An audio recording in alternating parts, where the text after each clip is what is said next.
The GameCube is looked at as one of Nintendo's shining stars now, but back when it was launched, it may have well have been the ugly stepsister.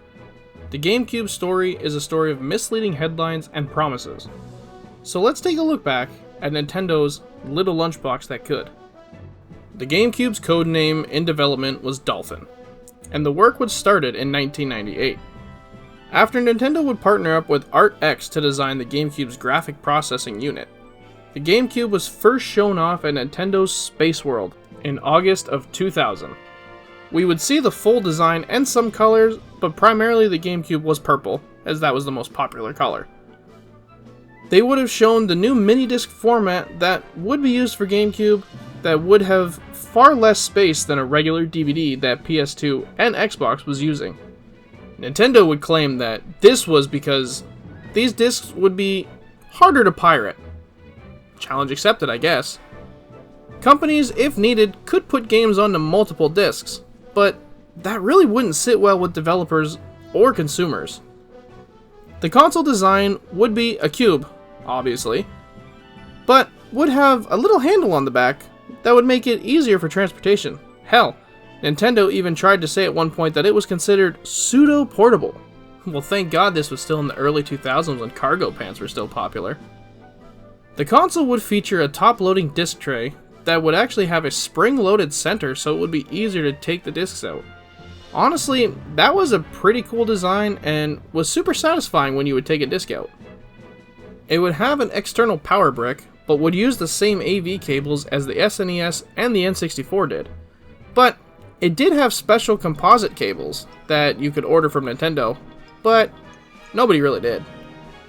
The console would also have 4 controller ports like its predecessor, the 64, but the controller would be 1,000 times better. The GameCube controller is still looked at today as one of the best controller designs known. It's comfortable, you can reach all the buttons all just feel great. If I were to make a complaint on this controller, it's that the C-stick just is not great as a secondary stick, especially for FPS games.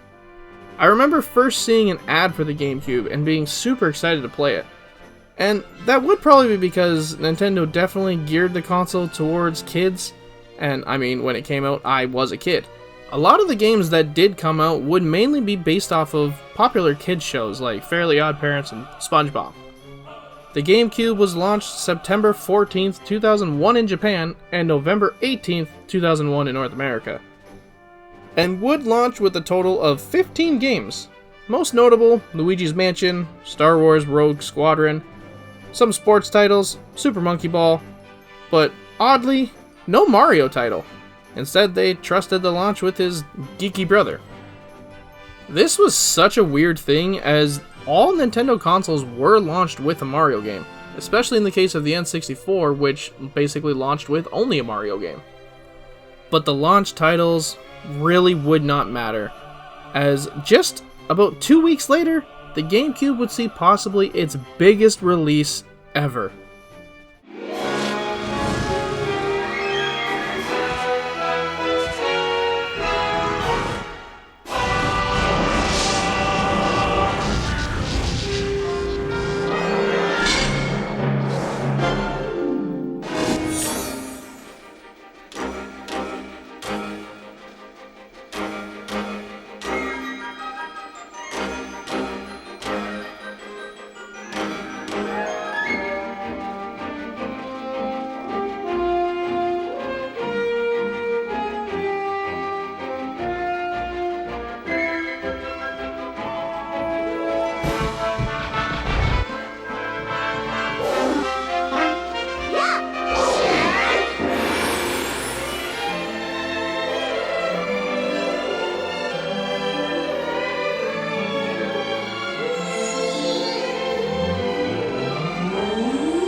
Super Smash Bros. Melee. This game is definitely a console seller and was one of my personal favorites that I put so many hours into on this console. Quick pause here, if you've made it this far in the video, chances are you're enjoying this video, so it would mean a lot to me if you could like and subscribe, as it would help this channel grow and allow me to make more fun videos in the future. But anyway, shameless plug out of the way, let's get back to the Gamecube.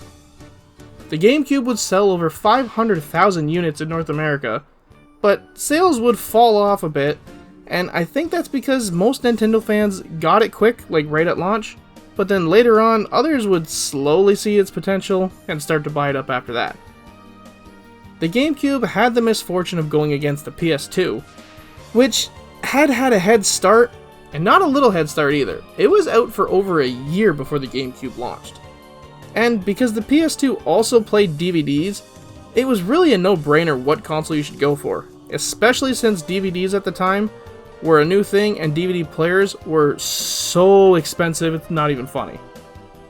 The Gamecube would only sell roughly 22 million units, but that doesn't mean this console was bad, and especially with its accessories, which were some of the coolest things, like the Wavebird, the first good wireless controller, as most wireless controllers back then were using infrared, so you had to have them pointed directly at the console. The Wavebird would use radio frequency, so you could have it pointed wherever the hell you wanted, and you were good for up to 22 feet. But the best accessory that would come out for this console has to be the Game Boy Player. Stick this to the bottom of your GameCube, insert a Game Boy Player disc, put in a Game Boy game, and boom, you've got Game Boy games on your TV, which is actually how I capture all my Game Boy footage when needed. This has become a very sought after item in recent years, and is one of the best ways to play Game Boy games in my mind. The Gamecube would get a price cut around the 2002 mark to try and boost sales, but it really was too little too late. The Gamecube sales definitely paints it as a failure, but I haven't talked to anyone who dislikes the Gamecube really, and that's definitely because the games that would release, like the N64, it was a quality over quantity market, and they really weren't lying. The Gamecube has some of the best games ever made, like the Wind Waker, Twilight Princess, Melee, Pikmin, Mario Sunshine, Metroid Prime, Double Dash, and so many more. It's definitely one of the easiest retro consoles to go back to today, and especially when you use an HDMI upscaler, this console cleans up better than any retro console that I've ever seen. I will always love this console. It would live on through the Wii, as the Wii would be completely backwards compatible with the Gamecube, and the controllers would even live on longer, as you could use them on the Wii U with this little special adapter thing that was pretty hard to find for a little while there. I used to say that the PS2 was my favorite from this generation, but honestly, I think I might like the Gamecube just a tad more, as when I go back and think of the games, I can definitely name more Gamecube games that I played a lot more than most PS2 games. The PS2 I kind of stuck to the same few games, whereas the Gamecube, my horizon was way more broad. The Gamecube would go on to lose the console wars, but that doesn't mean that it's a bad console. And that is a brief look back at Nintendo's Gamecube. I really hope that you enjoyed this video, and I will see you on the next journey. For a limited time, buy the Nintendo GameCube for only $149.95 and receive The Legend of Zelda: The Wind Waker, or one of 3 other great games, free.